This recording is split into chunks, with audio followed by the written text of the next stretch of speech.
واپس بھیجنے کی طرف دھکیلیں گے، کیونکہ ان کو ہماری سرزمین پہ رہنے کا کوئی حق نہیں ہے۔ اگر انتخابات کی تاریخ کا اعلان میں کروں گا تو میں غیر قانونی کام کروں گا، اور آپ بحیثیت صحافی آپ کو پتہ ہونا چاہیے کہ قانون کے تحت کیا میں یہ اعلان کر سکتا ہوں یا نہیں کر سکتا ہوں۔ صاحب، جو سب سے بڑا مین ایشو ہے وہ افغان ریفیوجیز ہیں، خاص کر جو افغانی یہاں پہ آ کے اسمگلنگ کرتے ہیں، جو ہولڈنگ کرتے ہیں۔ اصل پرابلم ان لوگوں کا ہے، یہی لوگ مین جو ہے ملوث ہیں، اور ہمارے جو ادارے ہیں ان کے خلاف کوئی کاروائی نہیں کرتا، نہ ان کی کوئی رجسٹریشن ہے، نہ نادرا میں ان کی رجسٹریشن ہے، لیکن وہ اسمگلنگ سرے عام کرتے ہیں۔ اس کی روک تھام کے لیے کیا کوئی فیصلہ کیا گیا؟ اس کی روک تھام کے لیے ایک بہت ہی ایفیکٹو پالیسی جو ہے وہ ایگری بھی ہوئی ہے۔ اس میں 3 کیٹیگریز ہیں۔ ایک وہ ریفیوجیز ہیں جو رجسٹر ہیں اور ہمارے انٹرنیشنل کنونشنز کے تحت ہماری اوبلیگیشنز ہیں جو ہم فلفل کریں گے ہر صورت میں۔ دوسری وہ ایلینز ہیں جن کے پاس یہاں رہنے کا کوئی جواز نہیں ہے، وہ یہاں کسی ویزے کے تحت آئے ہیں، نہ کوئی قانونی ڈاکومنٹس ان کے پاس موجود ہیں۔ تیسری کیٹیگری وہ ہے جو آئیڈینٹی تھیفٹ کے زمرے میں آتے ہیں، جنہوں نے ہمارے سسٹم میں گھس کے کسی نے شناختی کارڈ بنا لیا ہے، کسی نے دوسرے ڈاکومنٹس بنا لیے ہیں جن کا ان کو قانونی حق نہیں تھا۔ ہم ان تینوں کیٹیگریز کو مد نظر رکھ کر ہم نے پالیسی بنائی ہوئی ہے، اور انشاءاللہ العزیز وہ آپ کو بہت جلد نظر آئے گی کہ ایلینز جو ہیں ان کو ہم واپس بھیجنے کی طرف دھکیلیں گے، کیونکہ ان کو ہماری سرزمین پہ رہنے کا کوئی حق نہیں ہے۔ جس نے بھی آنا ہے پاکستان میں وہ ایک ویزا رجیم کے تحت ہوگا، اجازت کے تحت ہوگا، ایک ریگولیٹری موومنٹ ہوگی۔ اس طرح جو ماضی میں ہم نے رویہ رکھا ہوا ہے، اس سے ہمارے ہاں بہت زیادہ سوشل لیولز کا سامنا ہمیں کرنا پڑا ہے۔ جی پرائم منسٹر صاحب، آپ کا یہ ایک کاوش کیا لیں، یہ جو آپ کی کوشش تھی ڈالر نیچے آیا اسمگلنگ کے حوالے سے، بڑا اچھا اس کا امپیکٹ آ رہا ہے۔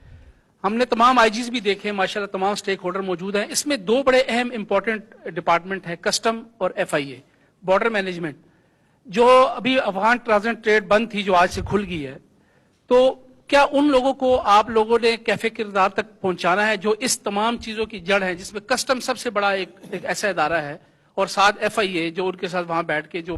تقریباً 2000 سے زیادہ کلومیٹر کا آپ کا بارڈر ایریا ہے، اس کی مینجمنٹ کے حوالے سے آپ کے پاس کیا پلان ہے، اور کس چیز کو انشور کریں گے ٹریڈ کھل گئی اب دوبارہ یہ ڈالر سمگلنگ یا جو دیگر اشیاء سمگلنگ جو آپ نے روکی ہوئی ہے؟ نہیں، یہ اتنا سادہ نہیں ہے کہ ٹریڈ کھل گیا اور ڈالر سمگلنگ شروع ہو جائے گی۔ افغان ٹرانزٹ ٹریڈ کے حوالے سے ہماری بڑی ڈیٹیلڈ ڈیلیبریشنز ہوئی ہیں، اور وہ بارڈر جو کلوز ہوا ہے اور اس کے بعد دوسری جانب سے ہمارے ریکویسٹ آئی ہے، اس میں کامرس منسٹری نے لیڈ لی ہے along with customs and other border management institutions جو آرگنائزیشنز ہماری ہیں،